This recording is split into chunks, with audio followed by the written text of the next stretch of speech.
As it is every year, the White House Correspondents' Dinner was tonight, and President Obama gave his speech for the year 2015. Here it is for you. Good evening, everybody. Welcome to the White House Correspondents' Dinner, the night when Washington celebrates itself. Somebody's got to do it. And welcome to the fourth quarter of my presidency. It's true, that was Michelle cheering. Fact is, I feel more loose and relaxed than ever. Those Joe Biden shoulder massages, they're like magic. You should try one. Oh, you have.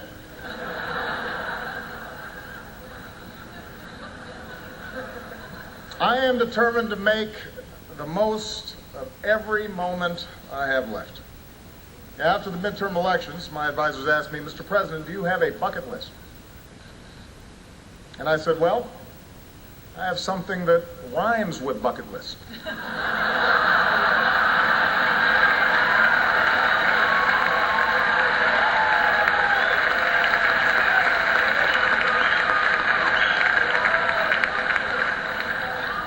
Take executive action on immigration? Bucket. New climate regulations? Bucket. It's the right thing to do. And my new attitude is paying off. Look at my Cuba policy. The Castro brothers are here tonight. Welcome to America, amigos. ¿Qué pasa? What? It's the Castros from Texas? Oh. Hi, Joaquin. Hi, Julian. Anyway, being president is never easy. I still have to fix a broken immigration system, issue veto threats, negotiate with Iran, all while finding time to pray 5 times a day. Which is strenuous. And it is no wonder that people keep pointing out how the presidency has aged me. I look so old, John Boehner's already invited Netanyahu to speak at my funeral.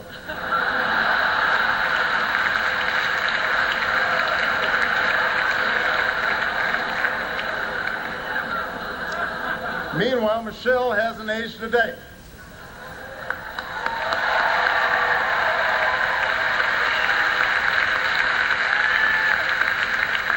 I ask her what her secret is. She just says, fresh fruits and vegetables.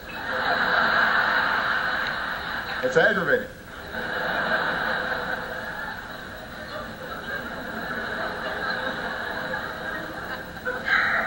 Fact is, though, at this point, my legacy is finally beginning to take shape. The economy is getting better. 9 in 10 Americans now have health coverage. Today, thanks to Obamacare, you no longer have to worry about losing your insurance if you lose your job. You're welcome, Senate Democrats.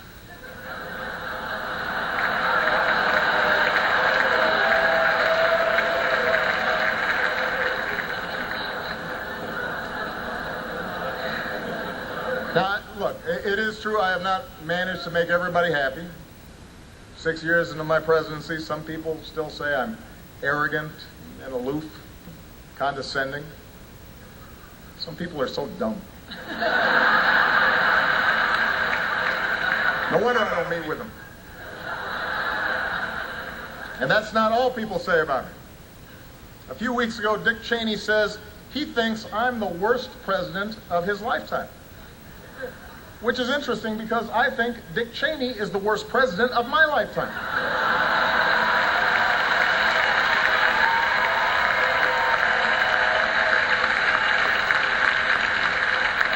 Quite a coincidence. I mean, everybody's got something to say these days. Mike Huckabee recently said, People shouldn't join our military until a true conservative is elected president. Think about that. It was so outrageous, 47 Ayatollahs wrote us a letter trying to explain to Huckabee how our system works.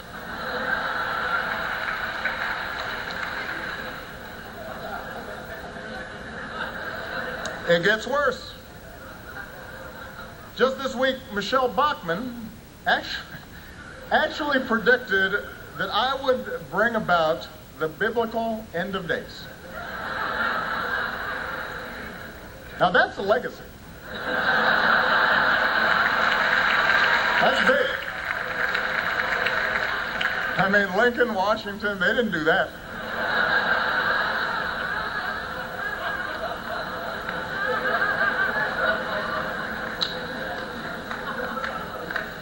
But, I just have to put this stuff aside. I've got to stay focused on my job because for many Americans, this is still a time of deep uncertainty. For example, I have one friend, just a few weeks ago, she was making millions of dollars a year, and she's now living out of a van in Iowa.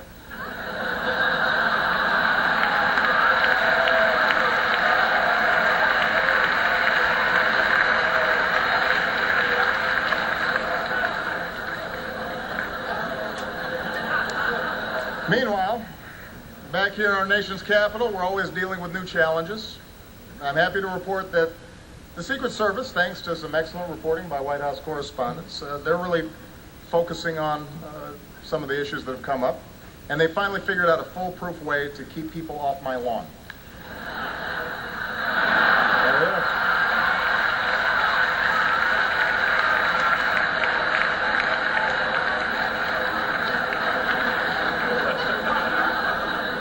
It works. And it's not just fence jumpers. Some of you know a few months ago a drone crash landed out back. That was pretty serious, but don't worry. We've installed a new state-of-the-art security system.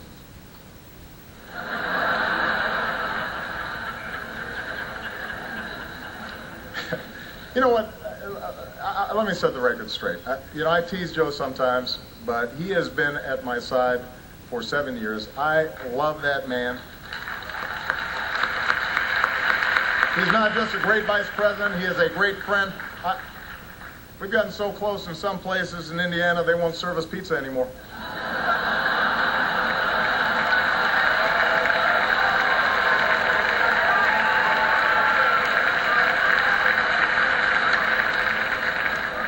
I want to thank our host for the evening, Chicago girl, the incredibly talented Cicely Strong.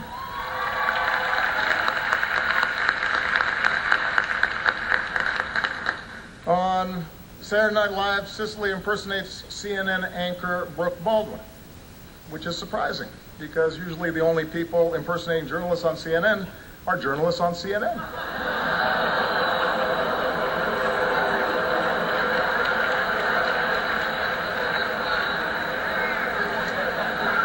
ABC is here with some of the stars from their big new comedy, Blackish.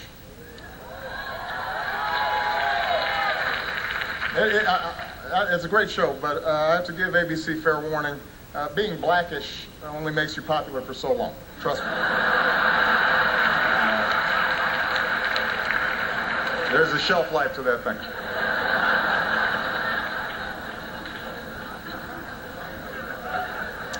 As always, the reporters here had a lot to cover over the last year. Here on the East Coast, one big story was the brutal winter. The polar vortex caused so many record lows, they renamed it MSNBC.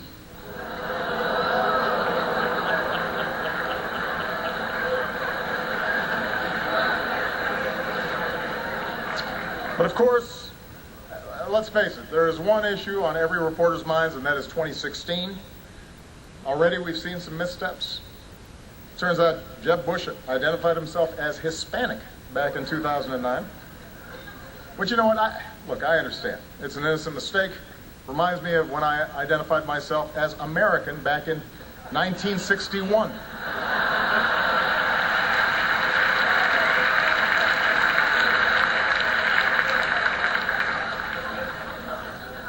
Ted Cruz said that denying the existence of climate change may made him like Galileo.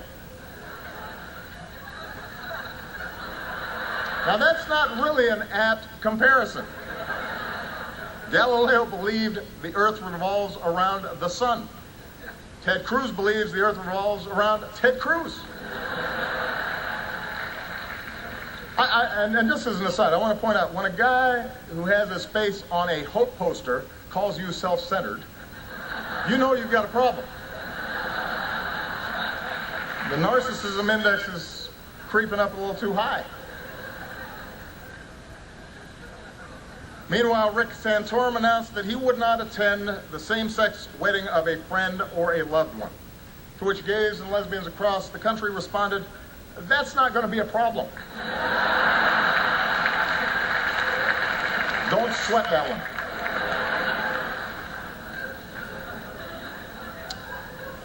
And Donald Trump is here. Still.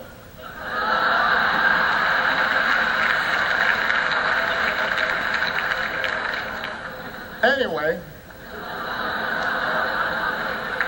it's amazing how time flies.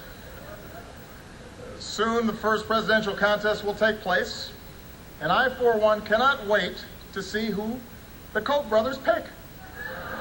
It's exciting. Marco Rubio, Rand Paul, Ted Cruz, Jeb Bush, Scott Walker. Who will finally get that red rose?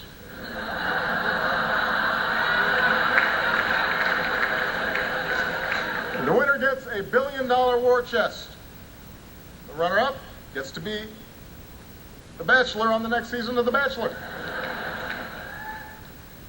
I mean, seriously, $1 billion from just two guys. Is it just me, or does that feel a little excessive? It's almost insulting to the candidates.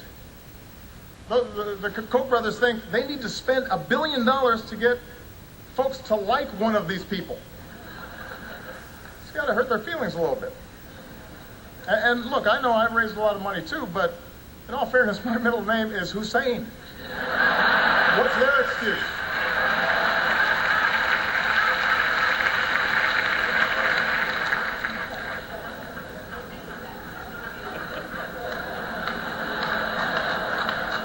The trail hasn't been easy for my fellow Democrats either. As we all know, Hillary's private emails got her in trouble. Frankly, I thought it was going to be her private Instagram account that was going to cause her bigger problems.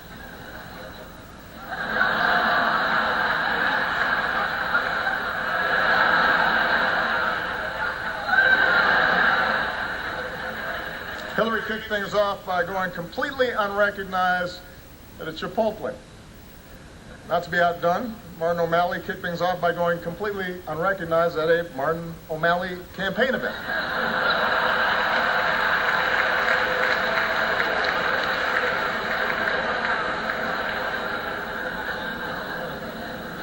And Bernie Sanders might run. I like Bernie.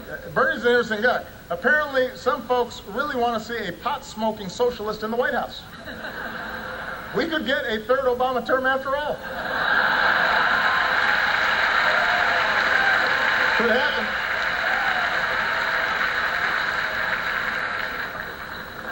Anyway, as always, I want to close on a more serious note. You know, I often joke about tensions between me and the press, but honestly, what they say doesn't bother me. I understand we've got an adversarial system. I'm a mellow sort of guy. And that's why I invited Luther, my anger translator, to join me here tonight.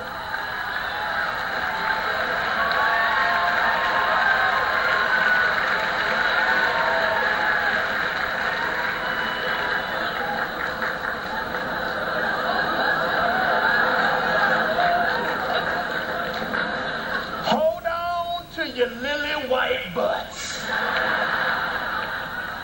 In our fast-changing world, traditions like the White House Correspondents' Dinner are important. I mean, really?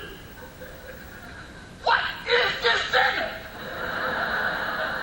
And why am I required to come to it? Jeb Bush, do you really want to do this?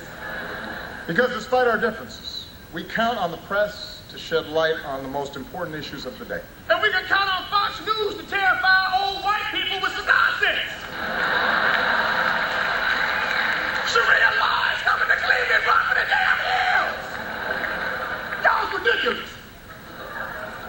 always see eye to eye. Oh, and CNN, thank you so much for the wall-to-wall Ebola coverage. For 2 whole weeks, we were one step away from the Walking Dead. And then you all got up and just moved on to the next day. That was awesome. Oh, and by the way, just if you haven't noticed, you don't have Ebola. But I still deeply appreciate the work that you do. Y'all remember when I had that big old hole in the bottom of the Gulf of Mexico, and then I plugged it? Remember that? Which Obama's Katrina was that one? Was that 19 or was it 20? Because I can't remember. Protecting our democracy is more important than ever.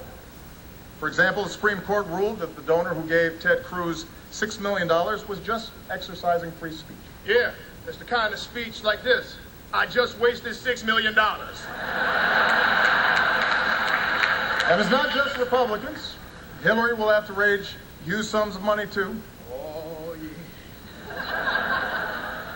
She gonna get that money. She gonna get all the money. Khaleesi is coming to Westeros.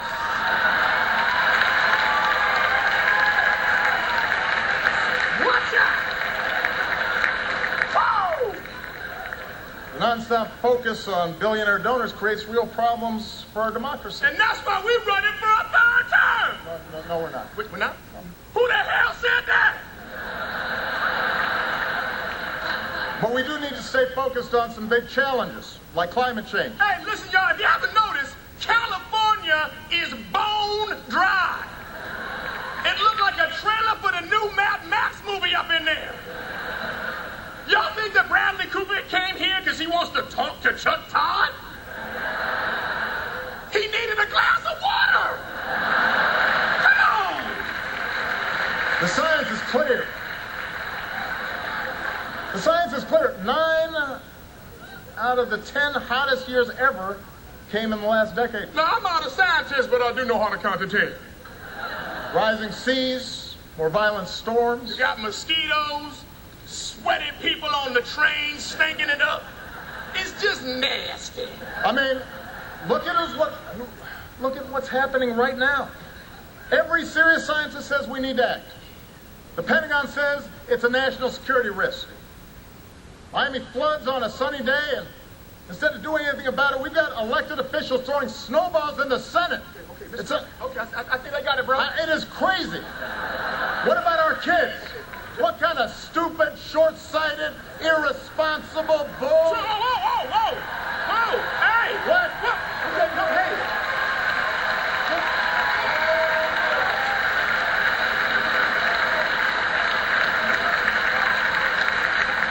What? All due respect, sir, you don't need an anger translator. You need counseling. You know, I'm out of here, man. I ain't trying to get into all this. Go.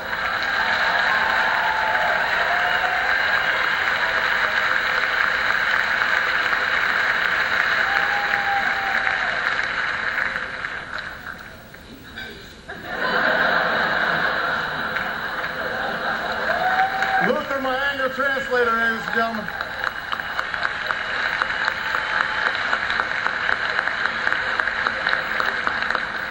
Now that I got that off my chest. You know, investigative journalism, explanatory journalism, journalism that exposes corruption and injustice, and gives voice to the different and the marginalized, the voiceless. That's power. It's a privilege. It's as important to America's trajectory, to our values, our ideals, than anything that we could do in elected office. We remember journalists we lost over the past year. Journalists like Stephen Sotloff and James Foley, murdered for nothing more than trying to shine a light into some of the world's darkest corners.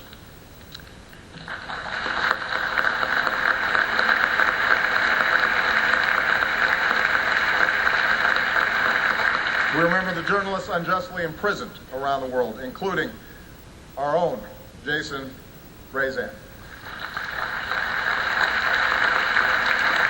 For 9 months, Jason has been imprisoned in Tehran for nothing more than writing about the hopes and the fears of the Iranian people, carrying their stories to the readers of the Washington Post in an effort to bridge our common humanity.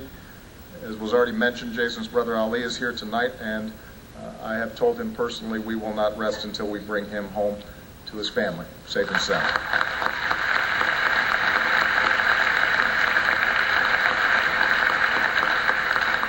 These journalists and so many others view their work as more than just a profession, but as a public good, an indispensable pillar of our society. So I want to give a toast to them.